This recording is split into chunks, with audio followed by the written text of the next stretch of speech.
Oh gitu ya. Dari kampus Pak. Dari kampus jadi mulut dari kampus. Tiap-tiap jalan. Oh ngambul.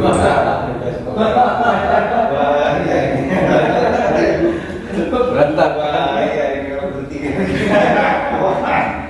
Lihat-lihat aja. Kamu jalan-jalan aja. Udah.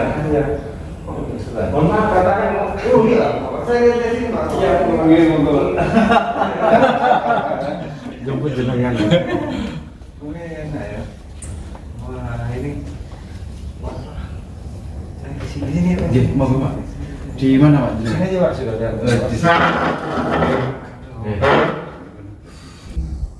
Yang berdiri sendiri, jadi nggak bisa aset PT itu disita dong. Saya bilang gitu. Saya gitu kayak, oh iya Pak. Jadi misalnya saya bikin ketika saya kawin sama istri, saya mendirikan PT A misalnya, di mana saya punya 90% saham itu di dalam PT itu. PT ini kemudian punya aset 1, 2, 3, 4, 5, 6, 7, 8, 9, 10. Nah ketika saya bercerai dengan istri saya, maka istri saya berhakkah atas aset PT itu? Jawabannya tidak. Karena PT itu ya badan hukum yang memiliki subjek hukum yang mandiri. Nah bagaimana kalau dia mau memperoleh bagian dari harta bersamanya yang ada dengan saya? Dibagi itu saham. Iya, saham. Jawab adik gitu. Persis. Iya, itu saya jelasin gitu sama Ronald. Ronald pihak sana. Iya, Ronald.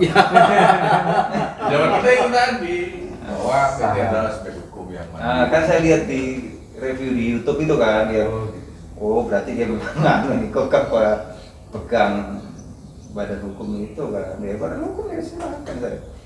Jadi pasti sanggahan dari tergugat dalam hal ini PT ini ya pasti kekeh bahwa ini adalah aset PT, itu harta bersamamu yang urusan dengan suamimu. Gak bisa aset PT ini kemudian disita jaminan.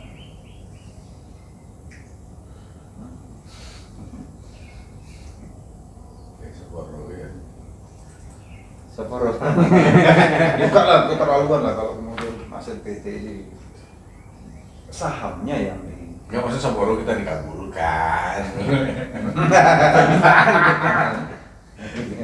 Wah sakti.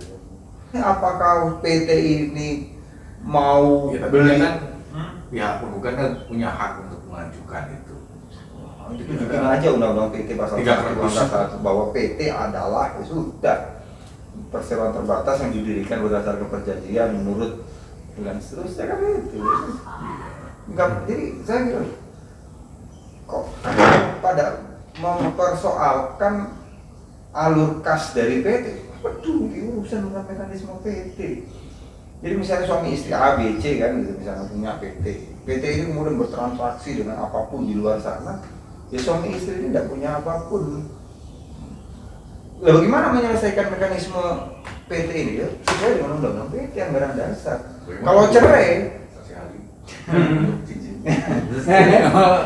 kalau cerai ya sesuai dengan undang-undang perkawinan. Jadi ngapain berdus-dus itu?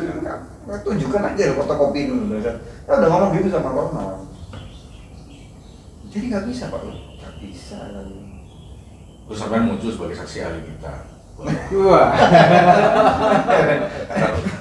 Dalam menguji akta otentik, tentu untuk memenuhi syarat kualifikasi sebagai akta otentik itu dia harus memenuhi 3 aspek. 3 aspek ini dalam buku saya, dalam disertasi saya. 3 aspek agar dia memenuhi syarat akta otentik. Yang pertama aspek kewenangan.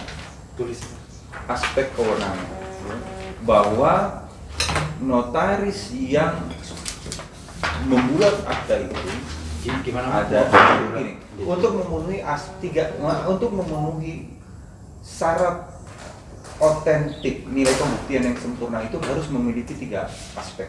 3 aspek. Yang pertama aspek kewenangan. Karena kan kalau kita lihat di dalam pasal 1868 BW itu kan syarat akta otentik, bahwa akta otentik itu adalah akta yang dibuat oleh dan atau pejabat umum yang berwenang dan dalam bentuk yang ditentukan oleh undang-undang, itu kan 1868. Sehingga untuk memenuhi syarat akta otentik itu yang pertama harus terpenuhi aspek kewenangan. Bahwa pejabat yang membuat itu memang adalah pejabat yang berwenang dalam lingkup jabatannya, dalam lingkup kewenangannya. Satu. Yang kedua, harus memenuhi aspek prosedur.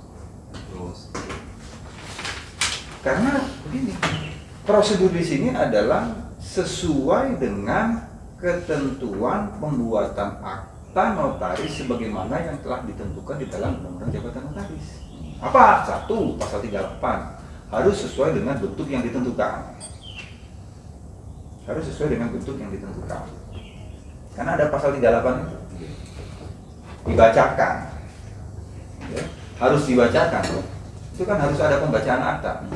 Pasal 39, saksi-saksi menjelaskan isi akta, ya, pasal 38, pasal 39, 40, 41 dan 44. Jadi apa aspeknya? Bentuknya harus dibacakan, ada saksi, dijelaskan. Pelanggaran terhadap prosedur itu maka mengakibatkan aktanya hanya memiliki kekuatan pembuktian seperti akta di bawah tangan.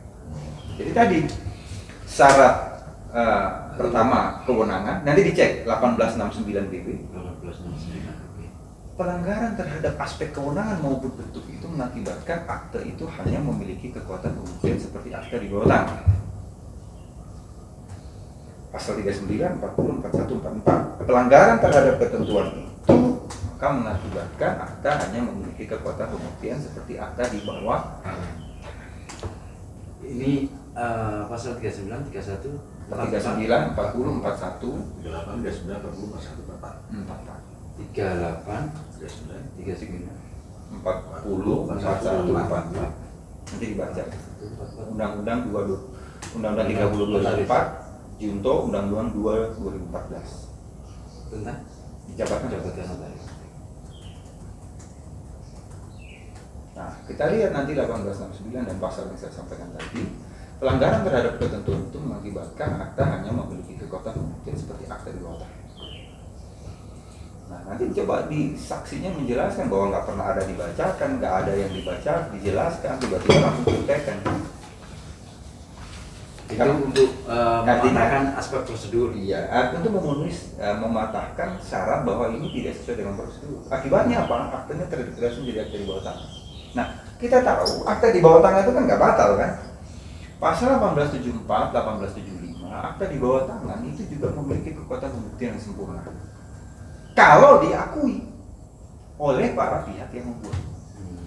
Sehingga kalau ada penyangkalan terhadap isi akta ataupun tanda tangannya, maka tadi akta tadi harus didukung dengan alat bukti lain. Alat bukti lain apa? Ya silahkan dengan ketentuan 1866.